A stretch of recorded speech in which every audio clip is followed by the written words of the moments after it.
There's something that has not come up in the discussion of the agreement with Iran, the consequences of that decision on the African continent. And in fact, I believe that the first severe consequences of this agreement will be felt by Africa. Why? Why? Right now, the Sunni countries are deciding on having a Sunni bomb because they know that the United States has paved the way for a Shiite bomb in Iran. And what is going to happen is that this Sunni bomb, is going to be based, the development of this bomb would be based in Egypt, because Egypt has the technological and manpower structures to start a nuclear program. Besides being a non-oil producing country, Egypt has a legitimate claim to the right to have a nuclear program because of its energy deficiencies. There is no country in the world that would have any reason to deny Egypt a nuclear program. Now, this will be sponsored by Saudi Arabia and the other Sunni countries. But what is the consequences? What will be the consequences for Africa? Presently, Egypt is in conflict with 7 African countries as to the use of the waters of the Nile. These countries include, among others, Kenya, Ethiopia, and with a nuclear program in Egypt, these countries will see themselves threatened, which means they will want to have their own nuclear program. Now, do they need a program, or can they just be interested in acquiring nuclear weapons? Program or weapons to defend themselves, to be able to be in a situation where they will not be bullied by Egypt. Now, the next thing is Nigeria would want to have its own, because Nigeria has been considering having a nuclear program for the past 20 years. It's not new. With Egypt now with a nuclear program, certainly no country in the world, no institution in the world will be able to argue against Nigeria having a nuclear program.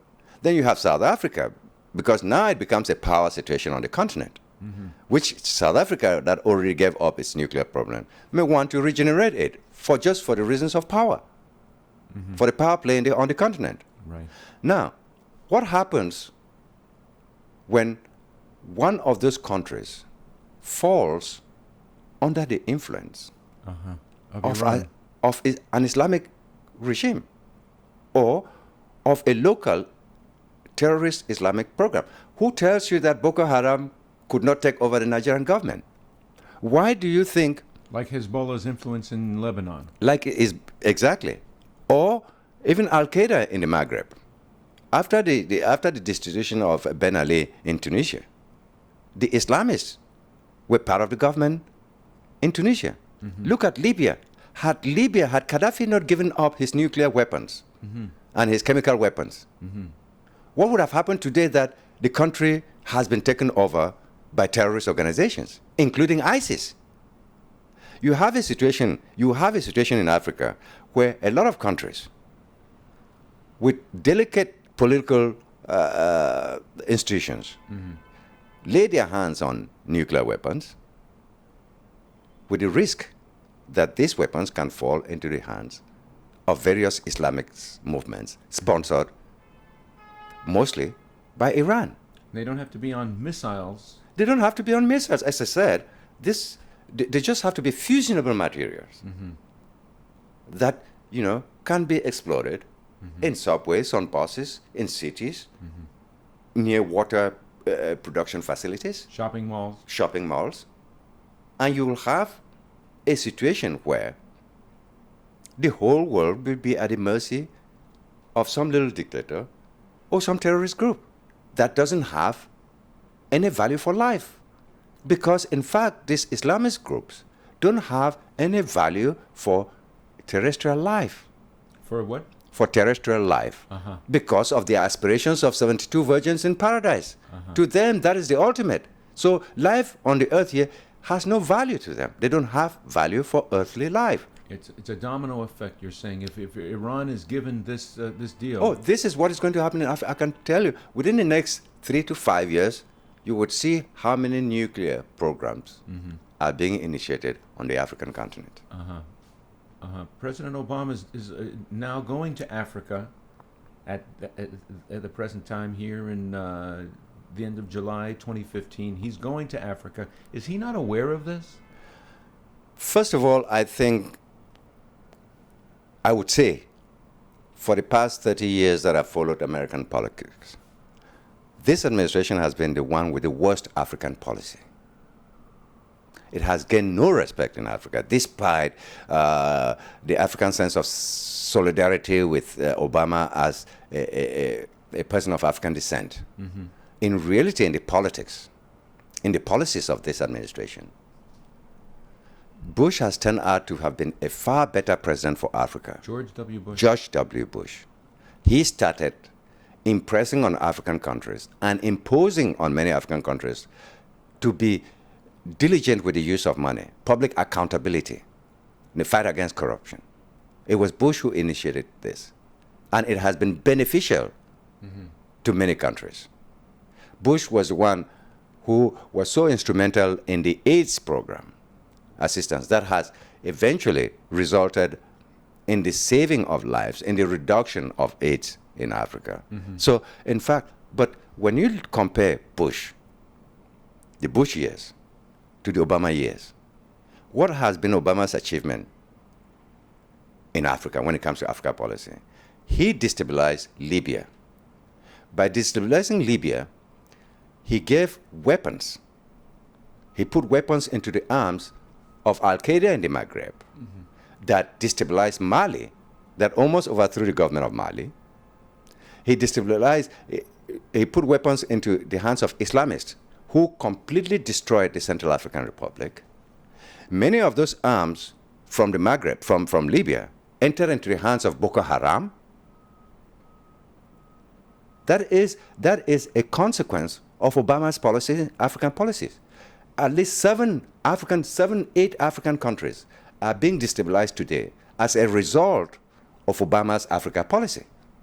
Do the African people share this resentment of Obama's policies? I get this from African diplomats, from African political leaders, that is why Africa has always been one of the least supporters of Obama's initiatives at the United Nations, especially during the time of Susan Rice. She was a disaster as ambassador to the United Nations because she was held in contempt by a majority of African leaders and African diplomats at the UN. First of all, because she played a negative role during the Clinton administration when it came to Rwanda. She was the one who facilitated the murder of over 800,000 people in Rwanda during the Rwanda War. But isn't she just a messenger, really, for the administration? These are not things that politicians. She's both a messenger and a conceptualist. What she is doing in this administration is the same thing she did in Rwanda. So you can't say she's just a messenger. She's part of the people who create the policy. She's part of the policies. Are you saying Samantha Power now in that role of UN ambassador? She has more respect because she has a history that is respected by African leaders. Susan Rice didn't. And so, but because she is closer to the president, her influence has been nothing but negative when it comes to American involvement in Africa, in policies involving Africa, as I told you. Just to get back to your original point, if the Iran proposal of John Kerry is not approved through the Congress, what effect would that have then on this nuclear proliferation in Africa you're discussing? I think that if Congress rejects this agreement, it would allow for sober heads to sit down and see how the problem can be better fixed. The fact is, as long as there's a shared, As long as there's an Iranian bomb, possibility for an Iranian bomb, we will have nuclear proliferation in Africa because the Sunnis will also want their own bomb. We have, you see, the administration has been clever in presenting